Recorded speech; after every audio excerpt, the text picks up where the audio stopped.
2007. No. That team was the #1 seed, Skip. That team had 13 Pro Bowlers. Let that sink in, people at home. That's an NFL record that's only been one time. The Ravens tied it Lamar's MVP season. Tied it. 13 Pro Bowlers.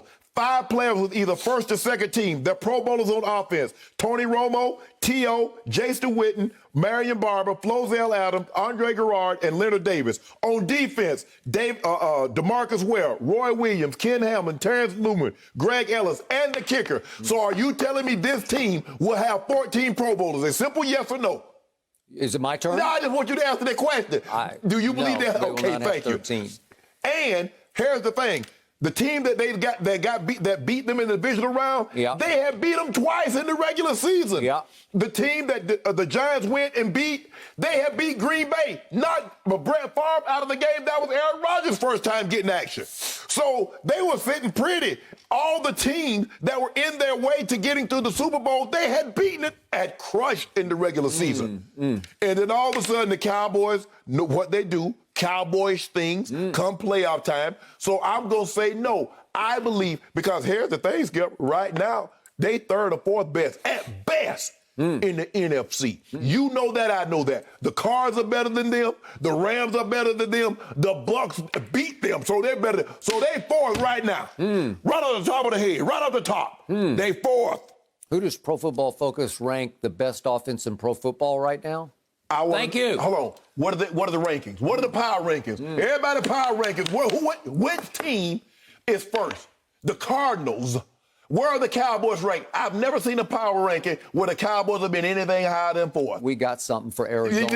We got something. We're waiting for them to come back and visit again because we got a little revenge, sweet revenge waiting for them. D-Hop got something for y'all, too. All right. Is it my turn? It's your turn. You are wrong, 1,000 times wrong about the 2007 Dallas Cowboys. I did not like any part of that team. You can have all your Pro Bowlers you want, but I will take Dak Prescott over Tony Ono anytime, any place, any day, Sunday, Monday, Thursday, you name the day. I will take Dak Prescott over Tony Romo any way, shape, or form. How much of this are you holding over his head that he went to Cancun with Jessica Simpson? That was my next point. Thank you very much for doing that, because they go 13-3. They get the bye. They have the #1 seed in the NFC. And all of a sudden, Tony and Jessica talk somehow Jason Witten and his wife. Jason, stop doing that. You were talking about he talked Jason Witten to Jason Witten, a grown man. Well, he was acted like a child because he went along with Tony and Jessica to Cabo San Lucas for the break before the playoffs. Skip, it was the break before. I did Why not love any part of it. It was the wrong message to send to your team. I don't think Shannon Sharpe would have sent that kind of message to his team. That's different, Skip. Thank you very much. And it set the wrong tone to get ready for the upstart Giants. You had already beaten twice, so, we got this, right? Okay, and they're coming to Texas Stadium as a road wildcard team that had somehow gone to Tampa the week before and won a game 24-14. Right. As Eli was starting to turn into playoff Eli, right? Yeah. And so here they came, and who is the other player on that team I never quite trusted? It's the guy I nicknamed Team Obliterator. Oh, no, so now it's his fault. He didn't go to Cabo or wherever they went. He did not. But I just never trusted in the biggest moments, the biggest games, that Terrell would come through for my Dallas Cowboys. He and the coach were always at odds. Obviously, it wasn't Parcells. That was a Wade Phillips team. Right. But it was about to unravel pretty quickly for Terrell.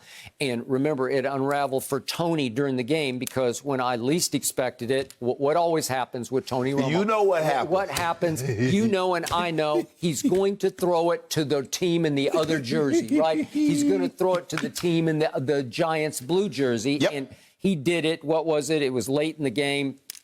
And he got one shot at it, and here it is. It's from the 23-yard line, 4th and 11, and he throws it to R.W. McQuarters from Oklahoma State University. He steps right in front of Terry Glenn, and that ended that one. And what did that lead to? A classic T.O. interview after the game. Could we please see that? There's Tony Romo again to R.W. McQuarters. Game over. Thank you very much. 21-17 Giants. There he is, Terrell Owens. You know what he's saying? He said, "This is my quarterback." See? And T.O. always been a team player. He took up for him. He stood up for him when the outside media crushed Tony Romo. And when it came down, when the rubber needed to meet the road, Tony Romo sold T.O. out. I'm sorry. I thought Terrell was piling on Tony because he knew exactly what was happening, that Tony was going to take all the blame, and he wanted to make sure he got none of it. That's my quarterback. He's crying crocodile tears. And there you go. See, now the man showed emotion. The man said, look, y'all piling on. Y'all blaming Tony Romo. We 13-3 as a team. Now we lost as a team. Don't do Tony like that. When he should have said, he should have just handed him to him. I'd have propped him up. Yeah, you're right. If had that been me, go to Cabo. Y'all have butchered me. Yep. Okay. So, again, Romo took the fall because he should have taken the fall. And he went to the Pro Bowl with 36 touchdown passes to 19 interceptions. That's a lot of picks. That's a lot of picks. Oh, yeah. You didn't have a good year. You throw 19 interceptions right now. You're not having a very good season. I told you I never trusted him. I told you that the all-time classic Romo game was that 500-yard game against your Denver Broncos and Peyton Manning at Jerry World. And what happens at the last second when I least expected it? He throws it to the guy in the orange jersey. Danny Trevathan. Thank you. Picks it off, and you could have taken a picture of him picking it off, and leaves Denver with a chip shot, walk-off field goal. What was it, 51-48? 51-48. Yeah, way to go. That's the vintage classic mantelpiece Tony Romo. I'll count on that. And I love Tony as a broadcaster. He's sensational. We get all that. And he had his moments of sensation as a quarterback. But I just never trusted him. That's why I didn't trust that team. But let me tell you who did trust him more than you. That guy that was standing on the sideline with his arms folded. As a matter of fact, he trusted him more than he trusted Dak Prescott. And I'm not so sure if you put him on the line to take the test, he wouldn't say, you know what, I believe Tony Romo give us a better chance to win than number 4. Okay, what did Jerry say as Tony retired? He said, my one regret, I have only one regret. That I couldn't help Tony win a Super Bowl. No, Tony couldn't help you. Well, whatever. Yeah. Well, Tony Romo was an undrafted free agent out of Eastern Illinois. Okay. And you know, maxed him out. He's one of those try-hard guys who's just going to try as hard as he can, but he got a little crazy, and he grew up a Brett Favre fan, so he's got a little Brett in him, and he's got the haywire gene. It's going to go haywire. He's going to try something he shouldn't try. But the thing that made people fall in love with him was the ability they could snap the ball over his head, and he'd run around and pick it up and throw, and he'd throw for a touchdown. All those things. Okay, but when did I first notice Tony Romo? Was in a playoff game under Parcells at Seattle? At Seattle. When he bobbled the snap? Yeah. That's what I knew he was named Tony Uh-oh. So he was Tony Uh-oh. So hit him right in the hands. But we got that footage? New slick ball. I don't know if we have that one. I'm not sure we do. How we not get that? Well, because it's not fair to pile on. It is. Poor man. I can't think of a better time. Just acknowledged that he bobbled a snap, and then he tried to run with it, and he just I'm here for can't run. I'm all about the rugby scrum. Okay. All about piling on. Okay, well, I'm all about piling up on this team this year because it's as Troy Aikman, the great Troy Aikman said, speaking of great Cowboy quarterbacks last week, I just like the way they handle themselves. You just watch them. What do I keep talking about? This team has a personality to it. It has a swagger to it. It has a vibe to it that just reeks of, we're going to win this game. I think they walk onto the field expecting they're going to win. That team never was sure of itself. Yeah. What'd you say? Tell Skip, Tom Brady. Oh. Tell Skip Cowboys not going anywhere. They're not going to beat you. Okay. Tom said, hey, get that thought out your head. Okay, we're talking about who has the best shot. Y'all ain't got no shot. How you got a shot with Tom Brady? Okay, of all the Cowboy teams since the 95 team, we could go 96, 97 when they had a chance. They were starting to fall apart injury-wise. But those teams, the dynasty, as it ended, the best shot any team has had since the dynasty is this year's team, not 2007. I did not trust it at all. That was a hard team to even be a fan of. How you going to trust this team with Mike McCarthy? With all his bonehead, time management, clock issues. What did I predict? Outs. I predicted before the season we will win in spite of. No way. In spite of. Have you ever seen a team win a championship in spite of, even though the coach made bonehead decision after bonehead decision? Yeah, I did. It was called the Green Bay Packers with Aaron Rodgers at quarterback. And Mike McCarthy is the head coach. They overcame. I'm going to give Aaron high marks on this one. Somehow he overcame. Greg Jennings overcame Mike McCarthy. Guess what? It never was a situation where they had to use timeout because they were really blitzing people on the road. Only the Super Bowl game back because they blew out the Falcons. Well, they blew those guys actually, out. The Eagles game went to the wire, and Michael Vick made one wrong decision late in the game and threw it to the wrong guy in the end zone. So they took that out of his hand. But unfortunately, teams know now we just need to keep it close and make Mike McCarthy have to make decisions. Okay. But I've told you, we will overcome him. You're not overcoming him. You're not overcoming. First of all, you're not overcoming Matthew Stafford. Forget those decisions. Matthew Stafford, you're not overcoming. You're not overcoming Kyler Murray. And if you're very fortunate enough to somehow sneak in and kick a field goal that hooks left and swings through the upright, Tom Brady. I'm going to get me a Tom Brady jersey. I'm going to become the biggest Tom Brady fan in the history of the world. Okay. Well, I already predicted that.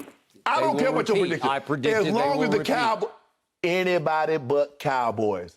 Okay. I've told you from the start. I'm not sure I trust the defense, but who's got the hottest defensive player in pro football right now? Help me out. I'm a firm believer in ABC. Anybody but Cowboys. There's this kid who plays cornerback, a second-year cornerback that I have from Alabama. You love Alabama. Yeah, I do. Hold on. But see, guess what? Ooh, Cooper Kupp, Robert Woods, Jefferson. And then if you go see Arizona, you're going to get a chance to see D-Hop. You're going to see A.J. Green, Christian Kirk, Rondale Moore. They loaded. Zach Ertz, he done got about an eagle flying. First man in NFL history to catch back-to-back touchdowns with two different teams. DeMarcus Lawrence will be back soon at right defensive end. The left defensive end I predicted before the year, Randy Gregory, is going to have a Pro Bowl breakout season, and here we come. Y'all gonna have, you know what you're going to do? You're going to be just like... You predicted way ahead of me. Micah Parsons is going to be a difference maker, and he has been so far. All of a sudden, my defense under Dan Quinn is starting to look like a real live defense. As a matter of fact, you just might have as many offensive players because Ty Smith, Zach Martin going to be in the Pro Bowl. Dak probably might make that. It's going to be close because you got Kyler, you got Stafford, you got Brady, you got Dak. So you got four guys that's going to be a battle. Zeke possibly can make it. One of your receivers might get in. Yep. So you might have as many guys on the offensive side of football, and I got a feeling you're going to have probably about 10 Pro Bowlers, and that's all you're going to have, 10 Pro Bowlers. Diggs, Micah, Randy Gregory. Okay. Maybe D-Law, who knows? D-Law ain't making no Pro Bowl after missing this many games. He's made them before. When the last time he made the Pro Bowl? When the last time he made the Pro Bowl? It's been a while. Yeah, it's been a while. Okay. It's been a while since he's been a top 100 player. Yeah. So you count on a guy that's been out for 8 weeks, coming back, and all of a sudden. I'm just saying, we might have 4 Pro Bowls on defense. Could we have, 7 or 8 on offense? Sure. And that's what you're going to have. And all I care about is I got Dak at quarterback instead of Tony Ono. And like I said, I'm going to get me a Brady jersey. I might call the man personally. Hey, Tom, I need this favor, bro. I've got one. I'll loan it to you. Hey, Tom, no, I don't want yours. I'm going to get my own. I say, bro, I need this favor. Yep. I say, I did. Thank you for watching. You can subscribe here to get the latest from the show, and be sure to check out more of the best clips from Undisputed, or go watch a few other segments from our other shows on FS1.